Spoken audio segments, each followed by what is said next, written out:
It is just slight difference between Indonesia Menggugat dan buku. Perbedaannya tipis banget, slight difference. Jadi saya nulis makalah ini dengan melihat buku Babok Gede tentang percakapan Bung Karno.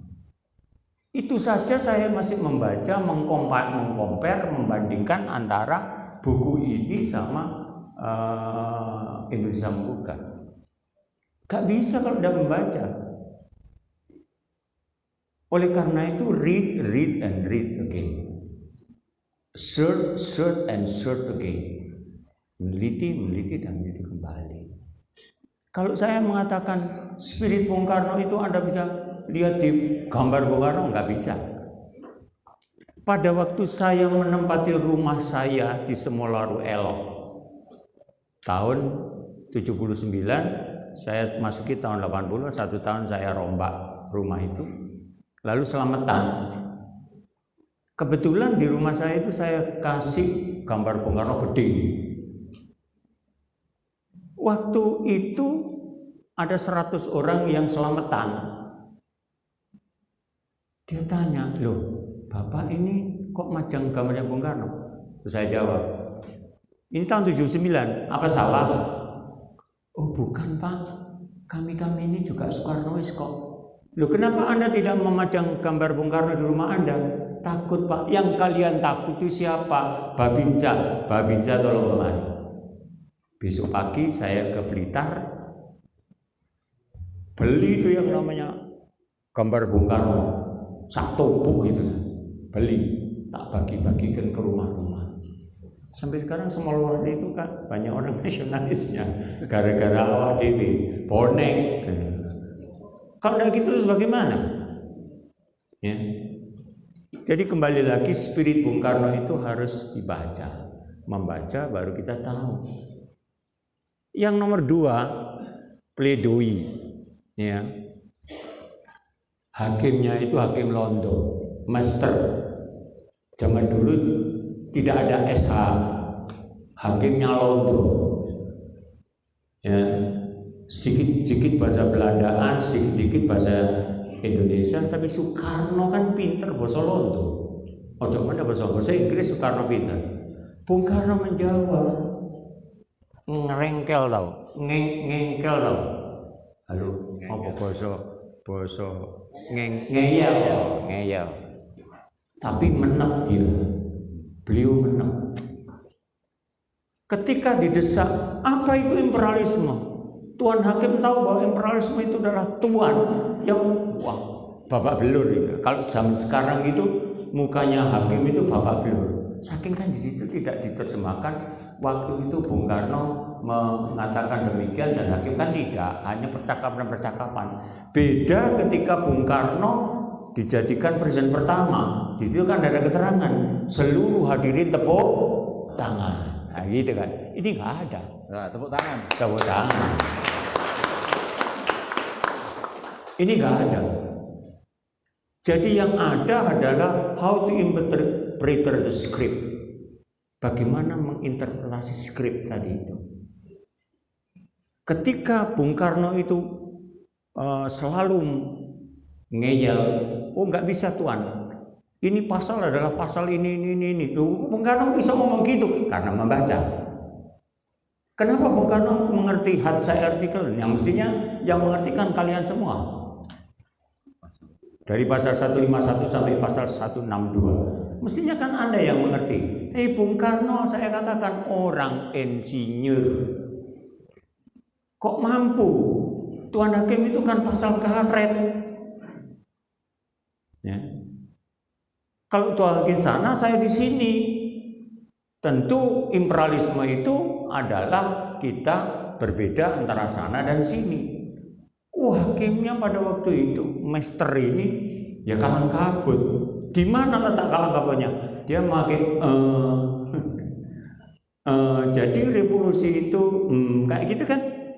Berarti kan kalang kabut. Interpreter script.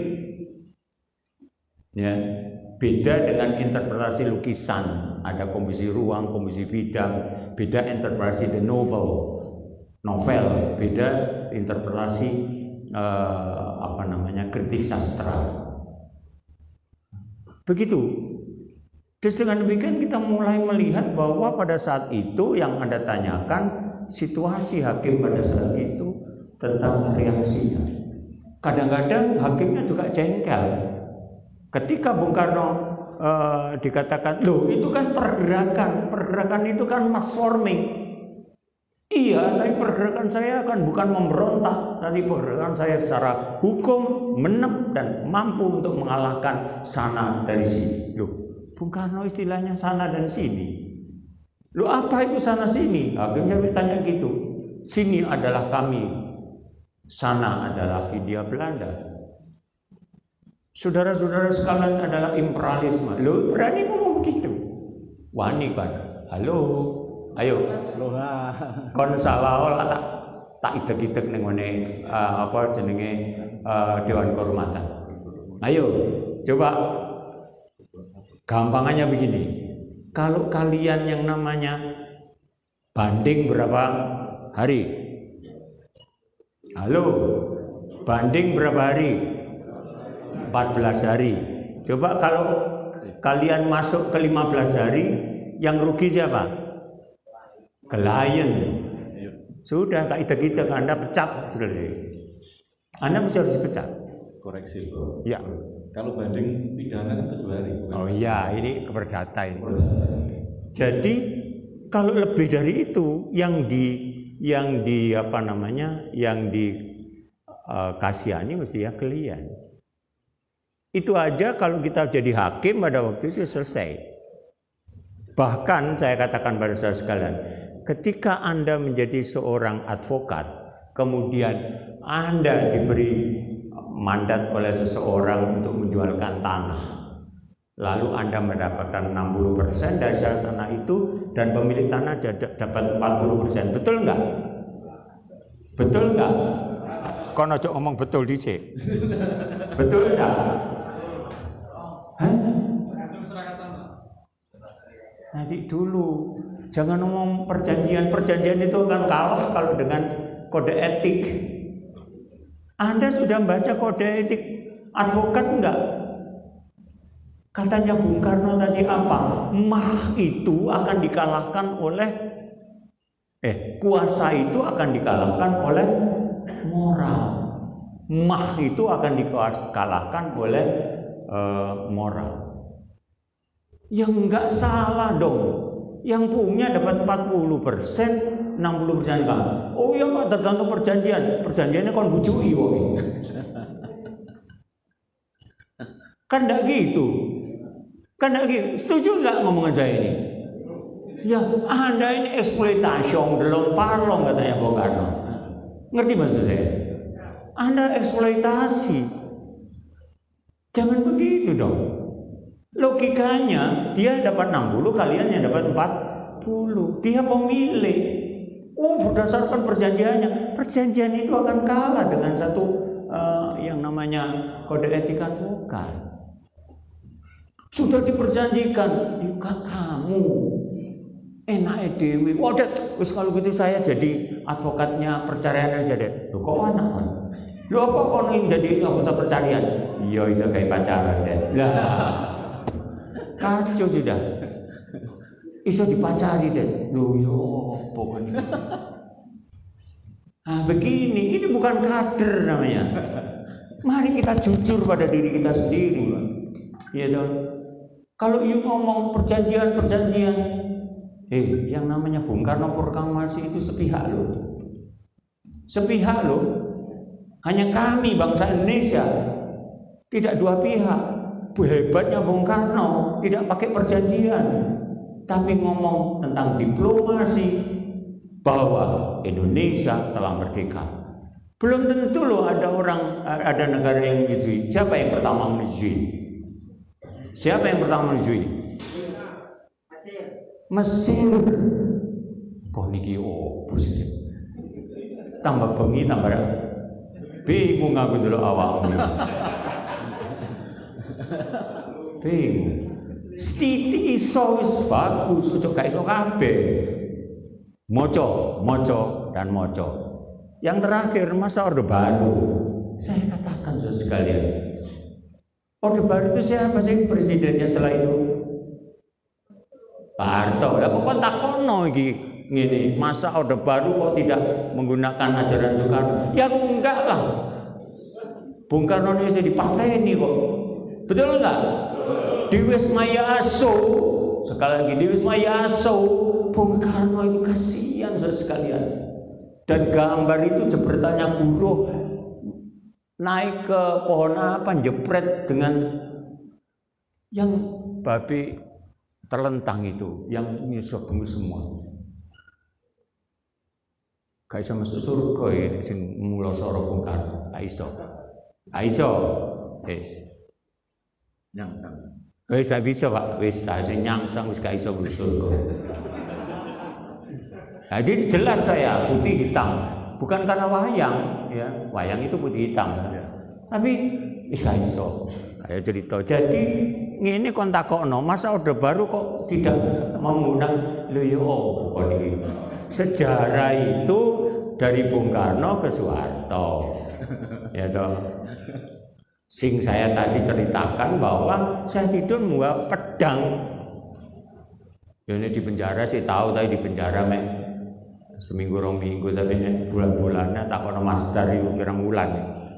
Master ya itu pirang bulan. Ini Kediri bisa. Master piye? Aduh ditanto. Aku dikasih sup yang isinya ada ulet-uletnya.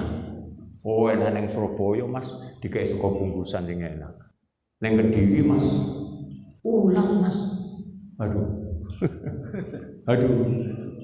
Saya pikir Mas, makanya neng kono iki ya bingung, neng kene ya bingung, turu gak iso. Nah, ada forget it lah. Jadi jelas ini harus Anda pelajari tentang SP 11 Maret. Surat perintah 11 Maret itu nangdi. Kalau memang SP 11 Maret itu adalah suatu surat yang berharga oleh oleh Pak Harto, ya mesti dibeli emas. Benar bisa?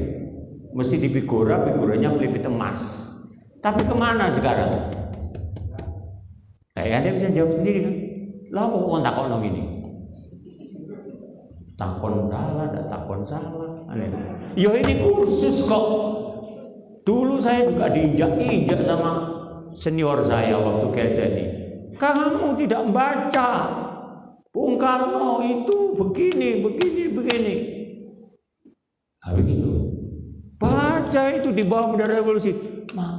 Saya masih kelas 4 SD, Pak. Begitu. Baca. Waduh, tak delok. Bapakku itu sakmene loro. Loh, ya opo muncul iki kelas 4 SD. Tapi baca gitu. Nah, ini pentingnya kita membaca buku sehingga kita tahu. Anda katakanlah menjadi milenial pasti. Dikatain ada HP.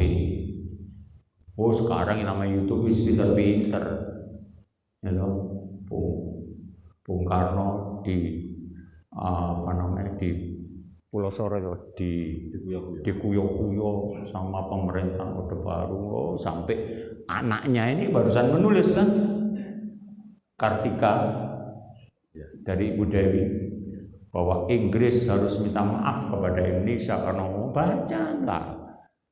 Lah kalau kemudian Anda tidak pernah baca dan tidak pernah melihat dan sebagainya, ya waalaikumsalam. Takon mana rek? Ojo takon sing ini sing urut-urut. Oke, terima kasih. Masih ada waktu 22 menit. 22 menit. Sebelah kanan. Nih Mas Faisal itu.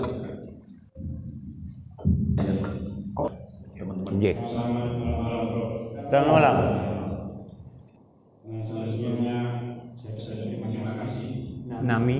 Saya ini cukup nama. Nggih. Mboten. Wajah tahu nama.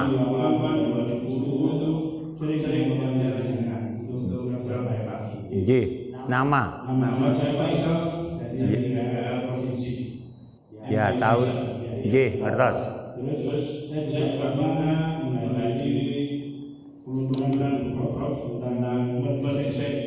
konstitusi.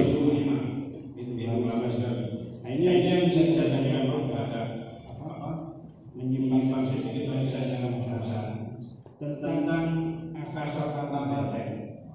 Nah, ini saya benar-benar partai itu adalah singkatan dari map, betul dan lain-lain. Jadi serapan ajaran itu yang dijadikan sisa sama akal. Nah, rumornya akal sendiri tidak mengatakan ulama petani yang lain-lain terus yang punya lahan sedikit dan punya alat sendiri. Nah ini rumor fiksi, Prof. Rumor seperti makanya saya penasaran dengan cara menguasai dengan mari. Terima kasih. Apakah ada yang mau bertanya? Mau bertanya? Ayo. Monggo. Ini sudah diberi kesempatan. Waduh, saya tidak bawa buku. Yang bertanya mesti saya kasih buku yang terbaru.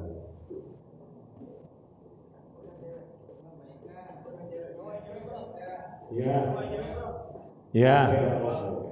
KB kak wopo. Itu Putri. Mana ya teman Putri yang bertanya? Tidak ada. Waktu 3:15 menit. Waktu 3:15 menit. Dirangkum.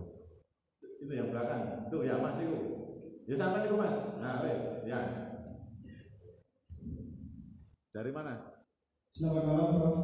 Nama saya Rizky Joyani dari Kabupaten Probolinggo. Cuma alhamdulillah punya kesempatan kuliah di Surabaya dan sempat terlibat di gerakan mahasiswa nasional Indonesia. Jadi bersyukur sedikit sebenarnya pernah membaca tentang Indonesia Menggugat, dan saya pikir teman-teman di sini juga ada yang satu bendera yang sama di gerakan mahasiswa nasional Indonesia, tapi mungkin memilih untuk yang menahan diri untuk berbicara. Ya, nggak apa-apa. Jujur kesan pertama tadi memang benar-benar kaget ketika mengetahui ada buku pembanding terkait dengan kalau nggak salah saya tulis buku Bung Karno di hadapan pengadilan kolonial. Ya. Buku ini langsung menjadi sebuah cahaya penerang karena kami semua hampir praktisi hukum membayangkan bagaimana dialog yang terjadi antara Bung Karno dengan majelis hakim. Itu sangat memotivasi kami bagaimana harus berdebat dengan sangat kekeh untuk mempertahankan apa yang menjadi keyakinan kebenarannya. Nah, kalau berbicara tentang Indonesia Menggugat, yang saya pahami, Bung Karno menjadikan pengadilan sebagai panggung politiknya untuk menyampaikan konsepsi politik besarnya. Mengapa demikian? Karena Bung Karno diseret ke pengadilan untuk dijadikan sebagai tuduhan pelaku penghinaan pemerintah kalau nggak salah ya, mohon dikoreksi kalau salah. Tetapi kemudian beliau membalikkan keadaan itu dan menyebut bahwa Indonesia Menggugat seolah-olah subjek besarnya adalah seluruh masyarakat Indonesia menggugat balik pemerintah Hindia Belanda. Nah, menariknya kalau hari ini, sekarang ini Prof, teman-teman di sini adalah Badan Bantuan Hukum dan Advokasi Rakyat.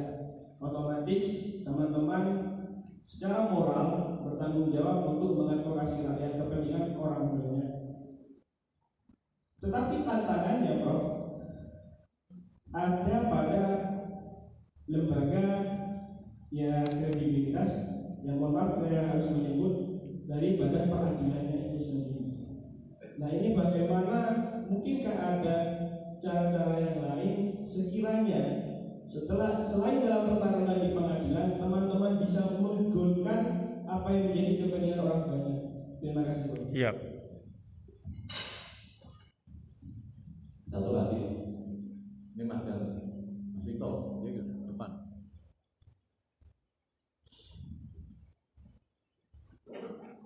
Tanya semua. Iya. Terima kasih. Perkenalkan nama saya Smito, Pak Prof. Mungkin kalau pertanyaan ini agak berat,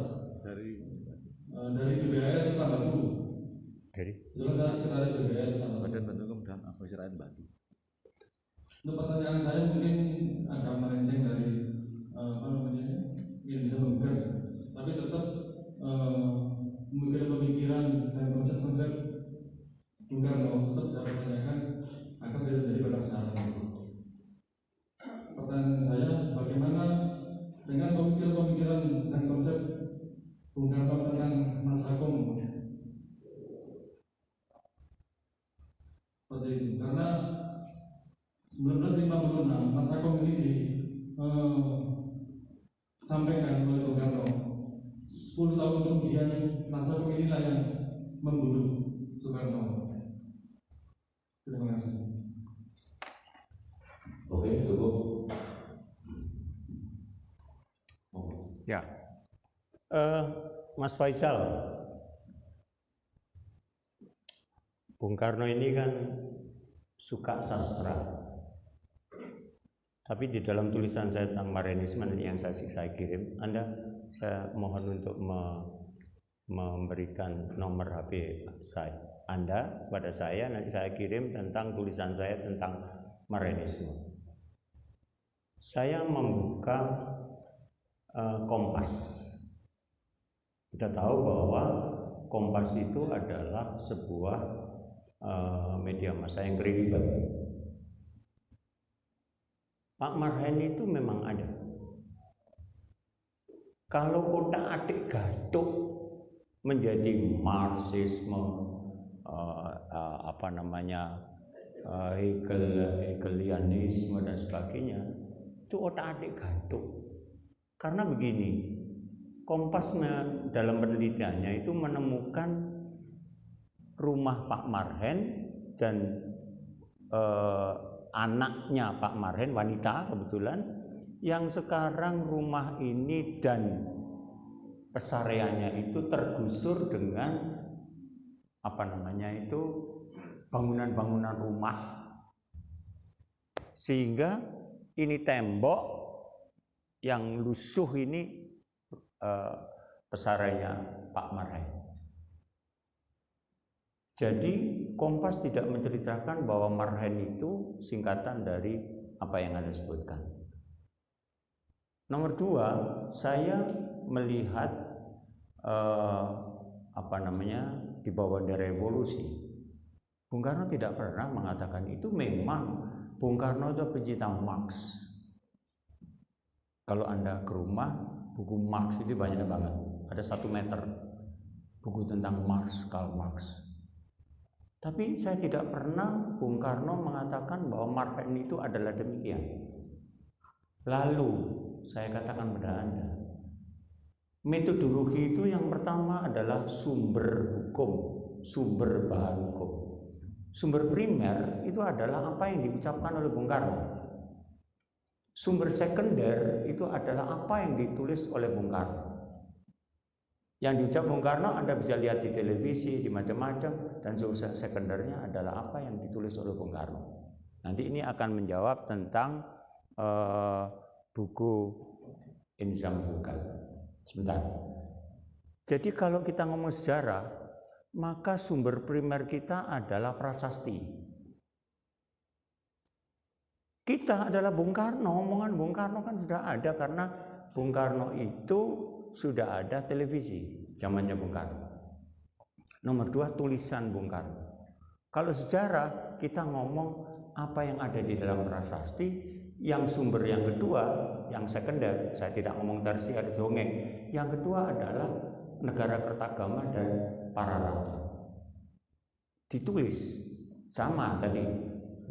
Indonesia Menggugat, para raton dan sebagainya, ditulis orang yang bersangkutan.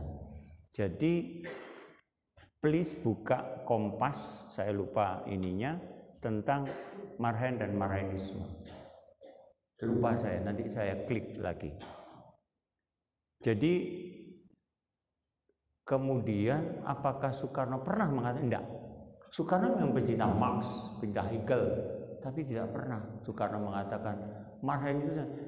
Kalau tahu itu secara kebetulan, saya jelas itu Soekarno pinter untuk ngomong begini. Tapi Pak Marhen itu ada. Nomor dua, Nah ini, siapa tadi dari Probolinggo? Indonesia Menggugat. Itu judul yang dibuat oleh Bung Karno setelah Indonesia merdeka. Jadi di dalam buku sampai hari ke-22, Bung Karno bilang, Tuan Hakim, untuk melengkapi pledoi saya, maka akan saya membacakan tulisan saya. Lalu dimulai dari imperialisme dan kapitalisme. Lalu saya hafal. Dimulai dari imperialisme. Tidak ada Indonesia Menggugat, tidak. Lalu pledoi yang dibacakan sampai dia ngomong gini, maaf Tuan Hakim, pledoi saya sangat panjang dan saya mohon Tuan Hakim duduk dengan bukan bahasanya Bung Karno, bukan senyamannya, bahasa Jawa pokoknya. Ya, ini yang dikatakan oleh Bung Karno. Karena apa? Indonesia Menggugat itu dibaca semua. Nah, waktu itu namanya bukan Indonesia Menggugat. Ya, iki ketara gak maca. Gitu. Jadi Indonesia Menggugat itu setelah Pak B menjadi presiden. Coba lihat yang aslinya. Lalu ditulis oleh Noto Sutarjo. Nah, baca bukunya Noto Sutarjo. Bukan Bapak Hakim yang terhormat, saya akan membacakan pledoi saya yang tertulis dan akan saya bacakan dengan judul ini. Bukan, enggak. Dan ini saya bantah. Gitu. Yang terakhir, saudara sekalian, Pak Suito, Bung Karno ini kan ayah yang baik. Terhadap anak-anaknya saya rasa tidak mungkin untuk menghancurkan. Kalau saya cerita, itu terjadi pada saya. Loh Dek, iku sapa? Iku cucuku. Loh kok cucunya jadi yang ngomong? Gak apa-apa. Iku ngono ya cucuku lho. Iku anakku lho. Ada raja ehonya ada. PNI itu nasionalis itu ya anaknya. Komunis lahir pada zamannya Soekarno, tapi sebelum komunis itu, zaman sebelum PNI lahir tahun 27, itu komunis sudah ada. Maka diperbandingkan oleh Hakim. Apa bedanya PNI dengan komunis? Jelas beda, asasnya kan beda. Program kita itu didebat sama Soekarno. Lalu agama juga sebagai konsepnya bukan. Pada saat tahun 56-55 bila nggak salah, kalau Anda mengatakan Nasakom, bagaimana tidak? Dia adalah seorang pemimpin besar revolusi. Saya katakan salah kan? Enggak. Sebagai seorang Marxisme saya mengatakan Bung Karno tidak salah. Saat itu memang dibutuhkan sebagai a tool of revolutionary means Nasakom. Kalau tidak maka Indonesia akan berantakan. Baca bukunya Bung Karno. Dia tetap mempertahankan itu. At the same time of the day loh ya. Not future, bukan yang akan datang. At that time of the day. Sebagai seorang pemimpin besar revolusi harus mau bertanggung jawab terhadap proses itu. Jadi kalau seorang menyalahkan saya, seorang Sutanto tidak pernah menyalahkan Bung Karno tentang Nasakom. At the time of the day, pada saat itu suasananya beda dengan future. Beda dengan 5 tahun yang akan datang, beda dengan 10 tahun, beda dengan yang sekarang ini. Bukan saya membela Bung Karno. Ya. Jadi saya katakan beliau ini orang bijak. Ya, beliau ini orang bijak. Oleh karenanya saya sekali lagi, kalau orang menyalahkan, saya tidak menyalahkan dengan beberapa argumen saya. Pada tahun itu saudara, saya berumur 4 tahun. Ya. Kemudian saya masuk SD, kemudian saya dijeli pidato-pidato Bung Karno. kan rasanya mendal. Nggak mungkin tahun itu saya mendal seperti tahun sekarang, nggak mungkin. At that time mungkin saya mendal. Bung Karno pada waktu itu sebagai seorang yang bijak, semua anak-anaknya dirangkul. Makanya saya kan tadi, Bung Karno itu menafsir sekali. Sampai ketika G-Politikas PKI, biar saya saja yang korban. Ada presiden semacam itu. Ada presiden seperti itu. Biar saja saya yang korban. Kalau Bung Karno pada waktu itu ngomong KKO sama Angkatan Laut dan Angkatan Udara, beres. Ngerti mas saya? Kalau pada waktu itu Bung Karno ngomong sama Angkatan Laut dan Angkatan Udara, selesai, akan terjadi perang. Kalau Bung Karno tidak mengatakan stop, maka rakyat Indonesia akan tinggal sepertiga dari 100 sekian juta. Loh, bagaimana sekali? Dibutuhkan orang yang nukter. Apa nukter itu? Sejuk, jernih, pandai, brains, smart. Ya. Sekali Bung Karno, tetap Bung Karno. Assalamualaikum warahmatullahi wabarakatuh.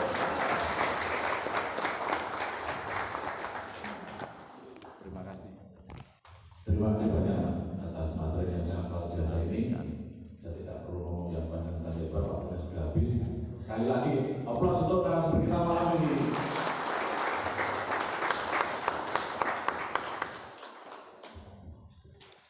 Terima kasih. Untuk selanjutnya saya serahkan pada Hedi Atara.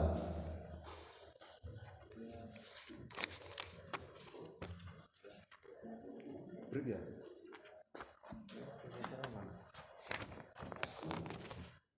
Ada sih.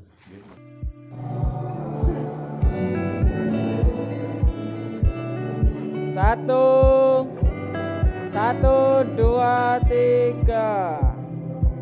1, 2, 3. Bentar. 1, 2, 3. Oke.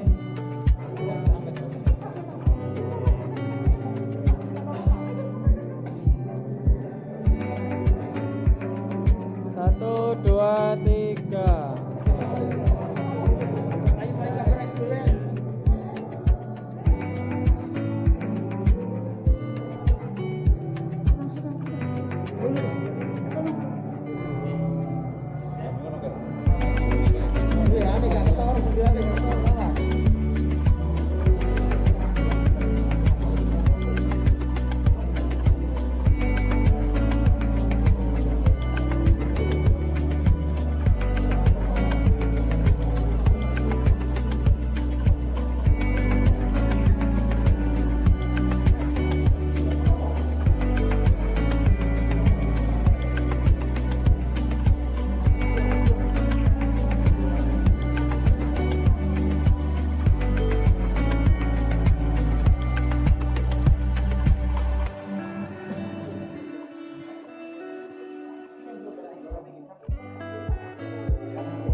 Iya, berani sih.